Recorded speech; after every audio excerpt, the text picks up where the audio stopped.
Hello friends, ഇന്നത്തെ നമ്മുടെ താരം ഈ കാണുന്ന ഐറ്റമാണ് കേട്ടോ. ഇതിന് ഞങ്ങളുടെ നാട്ടിൽ വള്ളി മാങ്ങ അല്ലെങ്കിൽ കാട്ടുമാങ്ങ എന്നൊക്കെ പറയാറുണ്ട്.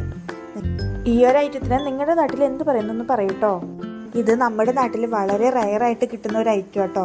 നമ്മുടെ അടുത്ത വീട്ടിലത്തെ ചേട്ടന്മാർ കാട്ടിലൊക്കെ പോയിട്ട് കൊണ്ടുവരുന്ന സാധനമാണ്. ഇത് കൂടാണ്ട് വേറൊരു ഐറ്റം കൂടി ഉണ്ട്. അത് ഞാൻ ഇപ്പം എന്താണെന്ന് പറയുന്നില്ല. ഞങ്ങളുടെ ചെറുപ്പകാലത്തൊക്കെ ഇത് വളരെയധികം കിട്ടുമായിരുന്നു കേട്ടോ. പക്ഷേ ഈ അടുത്ത കാലങ്ങളിലായിട്ട് ഇത് തീരെ കിട്ടാണ്ടായി. ഇതെല്ലാവരും അച്ചാറിടാനായിട്ടാണ് ഉപയോഗിക്കുന്നത് കണ്ടിരിക്കുന്നത് കേട്ടോ. ഇതിന് വേറെ എന്തെങ്കിലും ഗുണങ്ങളുണ്ടോ അല്ലെങ്കിൽ വേറെ എന്തെങ്കിലും ഉപയോഗിക്കുമോ എന്നറിയില്ല. പക്ഷെ അച്ചാറിട്ട് കഴിഞ്ഞാൽ ഇതിന് കിഡ്ഡി ടേസ്റ്റാണ്. ഇതെങ്ങനെ അച്ചാറിടുന്നത് എന്നറിയാൻ വീഡിയോ സ്കിപ്പ് ചെയ്യാതെ ഇരുന്ന് കാണണേ. ഞാനും മഞ്ഞെണ്ണും കൂടിയിട്ട് ഇത് അച്ചാറിടാൻ വേണ്ടിയിട്ട് അതിൻ്റെ കൊലകളിൽ നിന്നൊക്കെ എല്ലാം ഓരോന്നായി വേർപെടുത്തിട്ടോ. അതിനുശേഷം അത് നല്ല വൃത്തിയിൽ കഴുകി 1, 2, 3, 4 പ്രാവശ്യമൊക്കെ കഴുകി. കാരണം അതിൻ്റെ മുകളിൽ അതിൻ്റെ മണ്ണും പൊടിയൊക്കെ നിങ്ങൾക്ക് വീഡിയോയിൽ കാണാൻ പറ്റുന്നുണ്ടല്ലോ.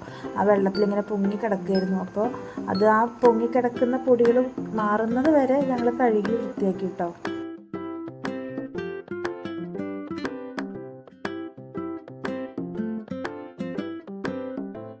ഇത് നമ്മൾ ഒരു പാത്രത്തിലിട്ടിട്ട് പിന്നെ ചൂടാക്കണം കേട്ടോ. അപ്പോൾ ഇതെല്ലാം കൂടി വാരി ഒരു പാത്രത്തിലിട്ടിട്ട് നമ്മൾ അടുപ്പത്ത് ഇതിനൊന്ന് ചെറിയതായിട്ടൊന്ന് ചൂടാക്കാൻ വെച്ചു.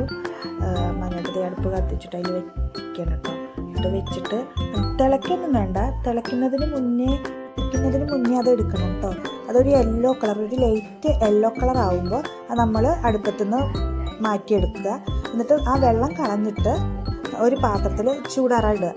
ചൂടാറിയിട്ട് വേണം നമ്മൾ അതിൻ്റെ ഉള്ളിലത്തെ ഒരു കുരുണ്ട് അത് കളയാൻ വേണ്ടിയിട്ട്. ഈ സാധനം അധികം നന്നായി വേവാൻ പാടില്ല. വെന്ത് കഴിഞ്ഞ് കഴിഞ്ഞാൽ അച്ചാറിടുമ്പോൾ ആ ഒരു ടേസ്റ്റ് കിട്ടില്ല. അതിങ്ങനെ കടിക്കുമ്പോൾ അതിൻ്റെ ഒരു ശബ്ദം കേൾക്കും. ആ ശബ്ദം കേൾക്കുന്ന ആ ഒരു ഇതിലാണ് നമ്മൾ അച്ചാറിടേണ്ടത്. അടുത്ത ടാസ്ക് എന്ന് പറയുന്നത് ഇതിൻ്റെ കുരുകളയിലാണ് കേട്ടോ. ഇത്ര അധികം ഉള്ളത് കൊണ്ട് ഇത് നേരാക്കി എടുക്കുക എന്ന് പറഞ്ഞത് ഒരു ബാലികേറാമല പോലെയായിരുന്നു.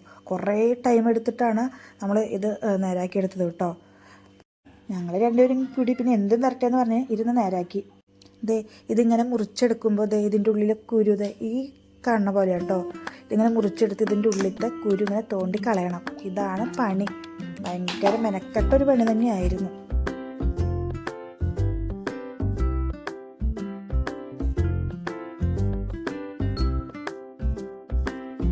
ഒരു 2 മണിക്കൂർ എടുത്തിട്ടുണ്ട് കേട്ടോ നമുക്കിത് നേരാക്കി എടുക്കാൻ. അത്രയും നേരം ഇരുന്ന് കഷ്ടപ്പെട്ടിരുന്ന് നേരാക്കിയിട്ടാണ് ഇത് കഴിഞ്ഞത്. ഇത് നേരാക്കി ഇരിക്കുന്നതിന് മുൻപ് തന്നെ ഞാൻ അച്ചാറിനുള്ള ഇൻഗ്രീഡിയൻസ് ഒക്കെ അരിഞ്ഞു വെച്ചിട്ടുണ്ടായിരുന്നു കേട്ടോ. ഇത്രയും സാധനങ്ങളാണ് നമുക്ക് വേണ്ടത്. ഇതിൽ വെളുത്തുള്ളിയും പച്ചമുളകും ഇത്തിരി അധികം വേണം കേട്ടോ. പച്ചമുളകിനേക്കാൾ നല്ലത് കാന്താരി നമുക്ക് കിട്ടാത്തതുകൊണ്ട് പച്ചമുളക് തന്നെ എടുത്തു. അപ്പം നമുക്ക് ക്വാണ്ടിറ്റി കൂടുതലുള്ളത് കൊണ്ട് തന്നെ ഞാൻ അതിനനുസരിച്ചൊരു വലിയ പാത്രം കേട്ടോ ഇത് കുക്ക് ചെയ്യാൻ വേണ്ടി എടുത്തിട്ടുണ്ടായിരുന്നത്. ആദ്യം തന്നെ വെളിച്ചെണ്ണ ഒഴിച്ചിട്ട് അതിൽ കടുകിട്ട് പൊട്ടിച്ചു. അതിനുശേഷം ഉലുവയിട്ട് പൊട്ടിച്ചു കേട്ടോ. ഉലുവ ശരിക്കും വറുത്തിട്ട് പൊടിച്ച് ചേർക്കുന്നതാണ് നല്ലത്. പക്ഷെ ഞാനിതിൽ കടുകിനോടൊപ്പം തന്നെ പൊട്ടിച്ച് ചേർക്കുക കേട്ടോ ചെയ്തത്. പിന്നെ ബാക്കി നമ്മൾ അരിഞ്ഞു വെച്ച ഇഞ്ചി വെളുത്തുള്ളി പച്ചമുളക് കറിവേപ്പില ഒക്കെ ഇട്ടിട്ട് വെളിച്ചെണ്ണയിൽ നന്നായിട്ട് വഴറ്റി. ഞാനിതിലൊരു 2, 3, 4 വറ്റൽമുളകും കൂടി പൊട്ടിച്ചിട്ടുണ്ട് കേട്ടോ. ഈ ഇൻഗ്രീഡിയൻസ് ഒക്കെ നന്നായിട്ട് വെളിച്ചെണ്ണയിൽ കിടന്ന് അത്യാവശ്യം നന്നായി മുരിഞ്ഞ രീതിയിലാവുമ്പോൾ ഞാൻ അച്ചാർ പൊടി എടുത്തിരിക്കുന്നത് അച്ചാർ പൊടി ഇട്ട് കൊടുക്കുക. എന്നിട്ട് നന്നായി വഴറ്റുക. സാധാരണ നമ്മൾ അച്ചാർ ഇടുന്ന പോലെ തന്നെയാണ്, വേറെ മാറ്റങ്ങളൊന്നുമില്ല. അച്ചാർ പൊടി എണ്ണയിൽ നന്നായി മൂത്ത് വരുമ്പോൾ കായം ചേർക്കാം കേട്ടോ. കായം കുറച്ച് നല്ല അധികം ചേർക്കുക. കായപ്പൊടി ഞാൻ ഇവിടെ എടുത്തിരിക്കുന്നത് അത് ചേർത്തിട്ട് ഇളക്കി കൊടുക്കുക. പിന്നെ ലാസ്റ്റ് ആൻഡ് ഫൈനലായിട്ട് വിനാഗിരി ഒഴിച്ചു കൊടുക്കുക കേട്ടോ. വിനാഗിരി ആ കായം ഒന്ന് അതിൽ നന്നായി ഇളക്കിയതിന് ശേഷം വിനാഗിരിയും കൂടി ഒഴിച്ച് കൊടുത്തിട്ട് ഒന്നും കൂടി നന്നായി മിക്സ് ആക്കുക. പിന്നെ ഞാനിവിടെ കല്ലുപ്പാട്ടോ ചേർക്കുന്നത്. ഉപ്പിട്ട് ഇളക്കിയതിന് ശേഷം മാങ്ങ നമ്മൾ നേരാക്കി വെച്ചത് ഇതിലേക്ക് കൊട്ടിക്കൊടുക്കുക. എന്നിട്ട് നന്നായിട്ട് മിക്സാക്കുക. എല്ലാ ഭാഗവും നന്നായി മിക്സാക്കി എല്ലാവിടേക്കും ഗ്രേവി എത്തുന്ന രീതിയിൽ വേണം കേട്ടോ മിക്സാക്കാൻ. ഇതാണ് നമ്മുടെ അച്ചാറിൻ്റെ ഫൈനൽ സ്റ്റേജ്. ഈ മിക്സിങ്ങിലാണ് എല്ലാം ഇരിക്കുന്നത്. അപ്പോൾ ഗ്രേവിയൊക്കെ എല്ലാവിടേക്കും എത്തുന്ന രീതിയിൽ വേണം നന്നായിട്ട് ഇളക്കി കൊടുക്കാൻ. നന്നായി ഇളക്കി കുറച്ച് നേരം തീ സ്ലോ ഫ്ലെയിമിൽ വെച്ചിട്ട് കുറച്ച് നേരം അടുപ്പത്ത് വയ്ക്കണം. ചൂടാറിയതിന് ശേഷം നമുക്കൊരു പാത്രത്തിലേക്ക് മാറ്റി വയ്ക്കാം കേട്ടോ. ഞങ്ങളിത് ഈ പാത്രത്തിലാണ് എടുത്ത് വയ്ക്കുന്നത്.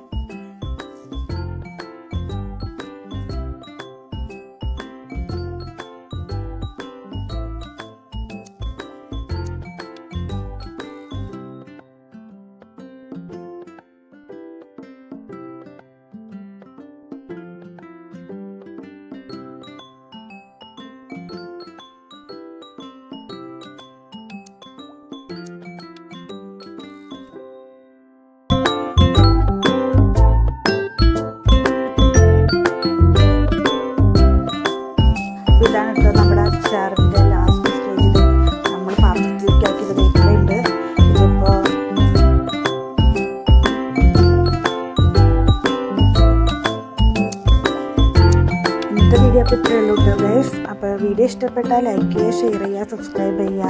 അപ്പോൾ ഇനിയും ഇതുപോലെയുള്ള വീഡിയോകളായിട്ട് വരാം.